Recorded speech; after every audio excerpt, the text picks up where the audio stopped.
E a eleição americana, hein? Deu mesmo o que falar. O democrata Joe Biden se tornou o candidato mais votado da história dos Estados Unidos. E, por outro lado, o republicano Donald Trump, que ainda não aceitou o resultado, disse que vai recorrer à justiça.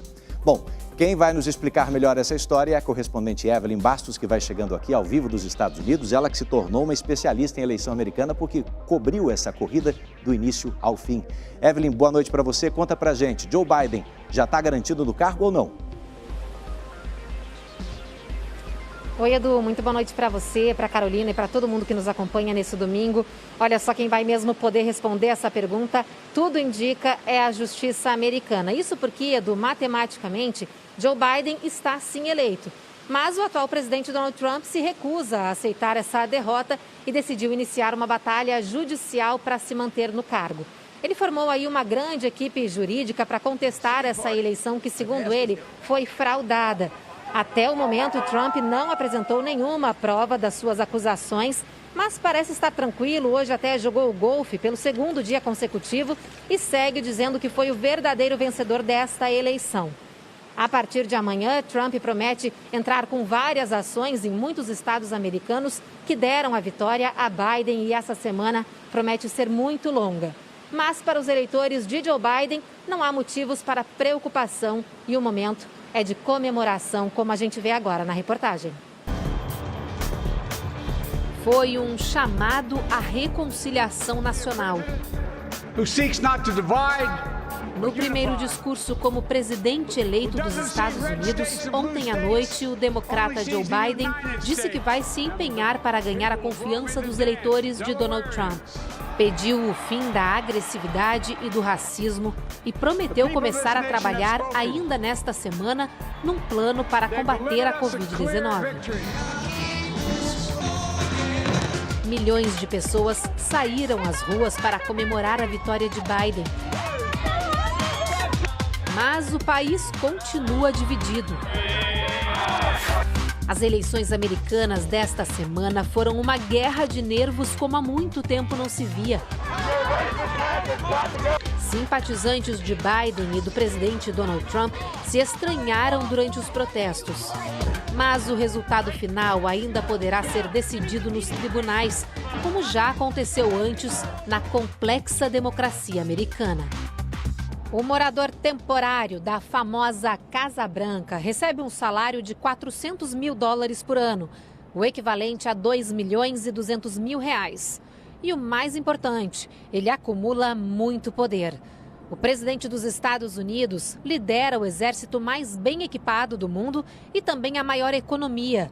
Toma decisões que, na era da globalização, afetam de alguma forma a vida de cada habitante do planeta.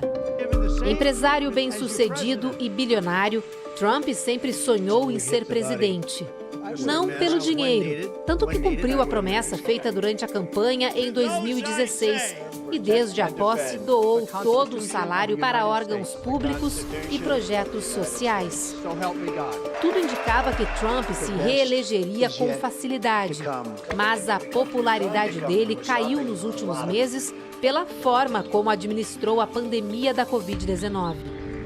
E também como reagiu aos protestos do movimento Vidas Negras Importam contra o assassinato de pessoas negras consideradas suspeitas pela polícia. A campanha do ex-vice-presidente Joe Biden deu uma guinada de forma repentina e essa já é considerada a eleição com o maior número de votos da história. Isso é muito comum em momentos não só de polarização, mas de sensibilização do eleitorado, né? Que a participação seja mais intensa.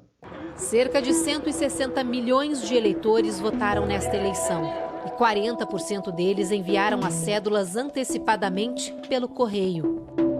Foi uma forma de evitar filas e aglomerações num momento em que o número de mortes pelo coronavírus chega a quase 240 mil.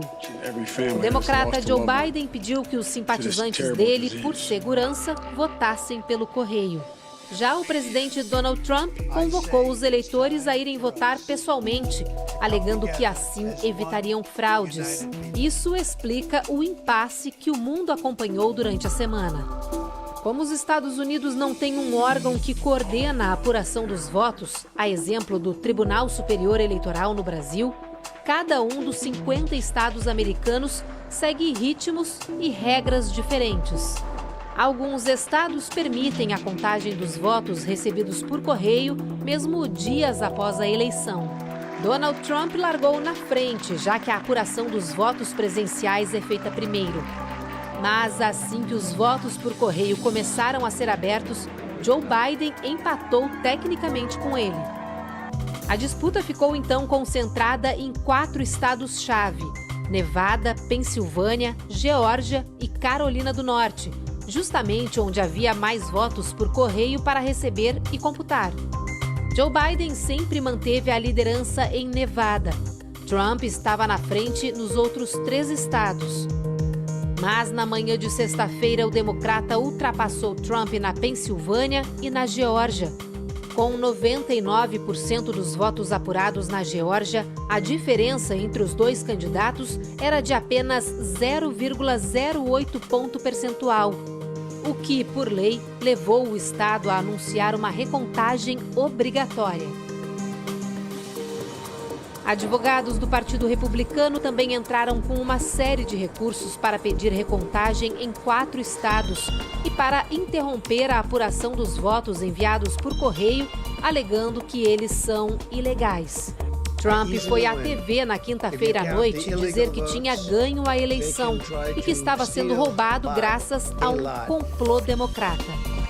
Simpatizantes de Trump, armados, cercaram um centro eleitoral no Arizona. No estado vizinho de Nevada, mais protestos. Na Pensilvânia, 2 homens armados foram presos, suspeitos de planejar um ataque. Poucos minutos após Joe Biden ser declarado presidente dos Estados Unidos, essa rua aqui na frente da Casa Branca foi tomada por apoiadores do democrata que vieram comemorar. E o que a gente vê por aqui é uma verdadeira multidão. Todo mundo assim, fazendo uma grande festa e comemorando a democracia. Meu filho tem 11 anos e nos últimos 4 viveu num país onde o presidente dizia coisas embaraçosas. Por isso fiz questão de trazê-lo à comemoração, conta este manifestante. Este outro diz que a mudança está a caminho. Nos Estados Unidos, as eleições são indiretas. Diferente do Brasil, quem vence nem sempre é o candidato que recebe o maior número de votos populares, e sim aquele que conquista o maior número de delegados dos colégios eleitorais. Os norte-americanos, eles votam em um candidato que, na verdade, é escolhido pelo que eles chamam lá de delegados. Então, os delegados é que vão, na verdade, eleger de acordo com o voto dos cidadãos. E o número de delegados, ele é representativo de acordo com a população de cada estado. No caso de Biden, ele ganhou em ambas as votações. Foi justamente a Pensilvânia que ontem garantiu a ele os 270 votos mínimos necessários para se tornar presidente dos Estados Unidos. Trump disse que não vai aceitar o resultado. Os recursos na justiça podem se arrastar por semanas.